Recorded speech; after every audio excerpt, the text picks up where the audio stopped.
Good morning, beautifuls. So I have a story for you guys. Okay, let me tell you what happened yesterday.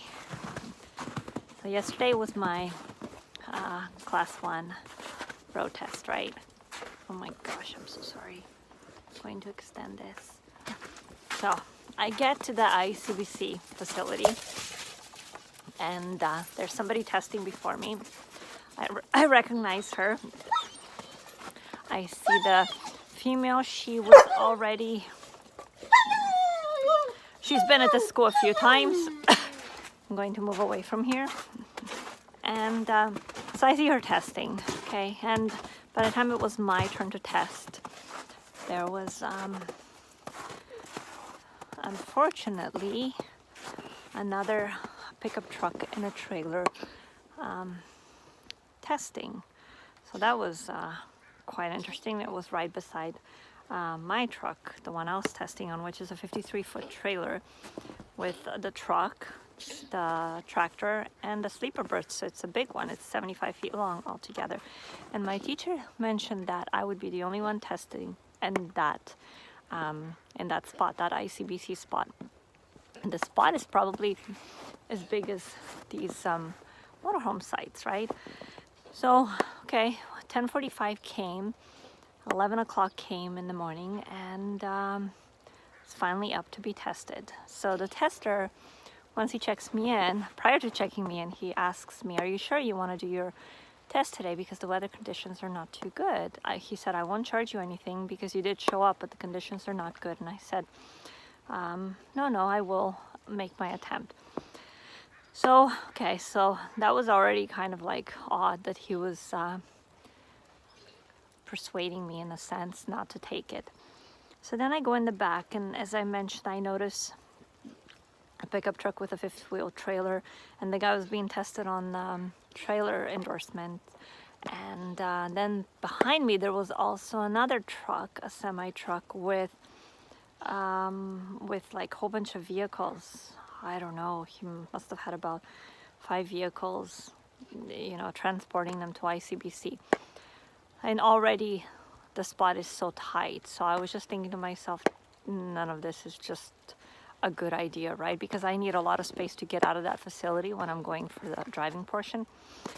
So then the gentleman asks me, "Okay, are you ready to start your pre-trip?" And I said yes. So I start doing my pre-trip, and I was initially really kind of blank because, when you start doing a test, you're like, finally, this is it. It's a test. It's not just a pre-trip that you do at the school.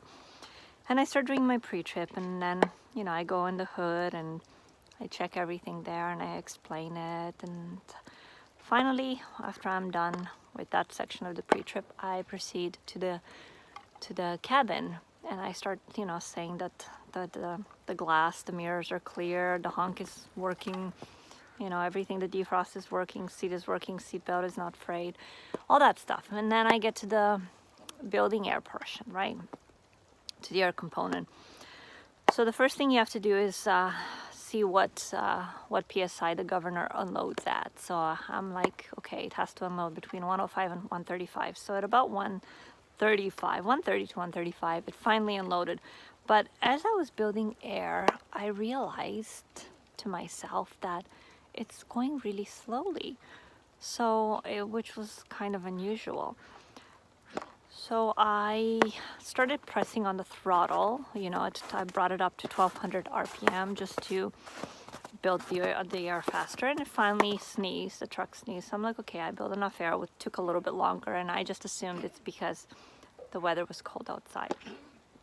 So then I fanned down. I made sure that my spring brakes were not activated, and I fanned down 20 PSI to 90. Okay, and then I continued, and then I watched the needle comes up again, that the governor starts loading. And the whole process was going really slow. And I had a gut feeling that there's something wrong from that point forward. So after I proceeded to fan down to 60 PSI, at which point the low air warning came on. And which that's what you're checking when you do that. Then I fanned down to 45 to 20 PSI to make sure that the spring brakes activate and the trailer brakes dynamite. Now, I'm fanning down, okay, 30 psi, 20 psi, 10 psi, 5 psi.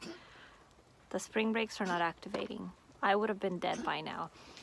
And trailer brakes are not dynamiting. And I said to myself, is this some sort of a tricky thing on my test? There's something fundamentally wrong. So then at that point, I'm already, you know, I go out and I check to make sure that the trailer brakes have dynamited, but it just, nothing seemed normal. Come back into the cabin and I start, I put my foot on the throttle and build my air to get to 50, and then I would start timing between 50 and 90 that the truck builds within 3 minutes. So I start timing, and that was good. It was about 1 minute and 28 seconds.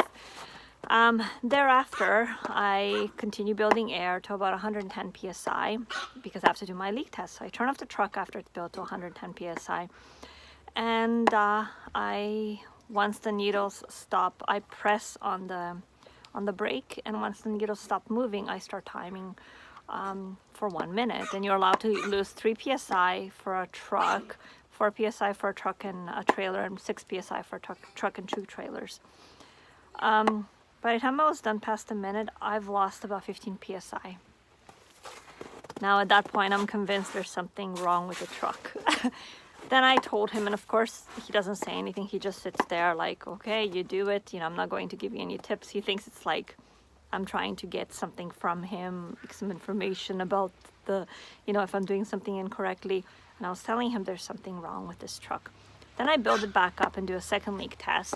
And this time I didn't lose that much air, but I lost about 7 psi, which was still outside of the norm 4 psi. And then he finally says to me, you know what? Let me go outside and listen for an air leak. He goes outside. He doesn't really hear anything. He comes back in. He's like, okay, this is the tester. He said, let me start, you know, let me build up the air and do the leak test myself. So he does. And he notices that it is, you know, a bit higher than it should be.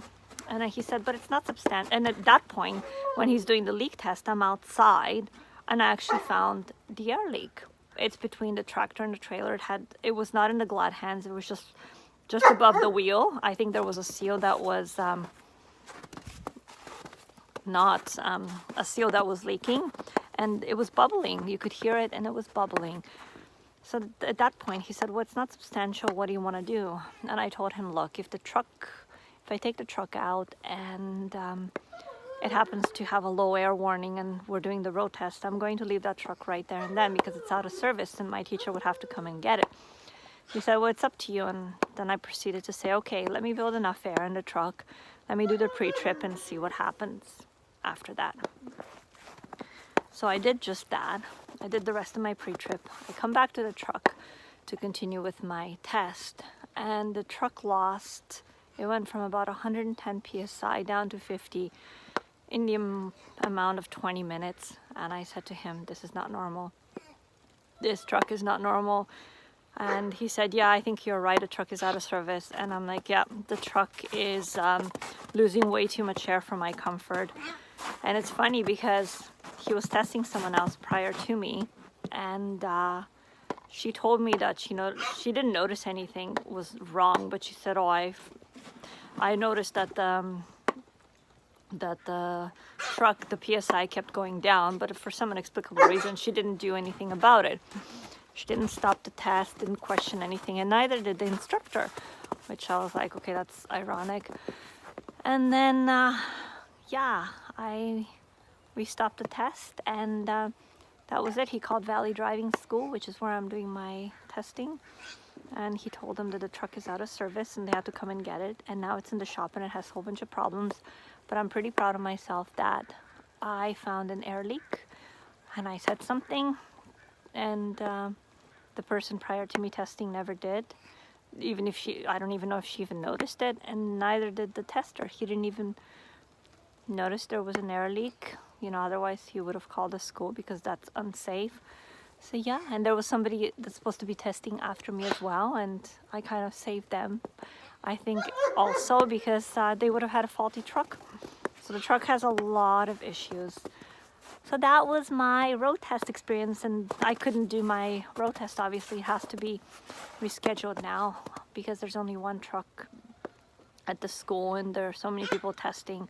So I don't know how they're going to swing that, but I need to do my road test next week at the latest. So yeah, guys, just wanted to give you a little bit of information on what happened, and I kind of a little bit pat myself in the back. I'm like, yeah, I found my first air leak, and yeah, so I'm happy about that. I haven't passed, but I feel already that I've passed, and I'm much more confident. It doesn't guarantee anything that I will pass on my actual test. It's my first attempt on my road test, but it does give me a little bit of more confidence that I'm kind of in tune and know what I'm talking about. So yeah, so that's about it, guys. Thank you so much for watching a moment in my life, and if you do have any questions, please do not hesitate. Ask away. Mwah. Bye.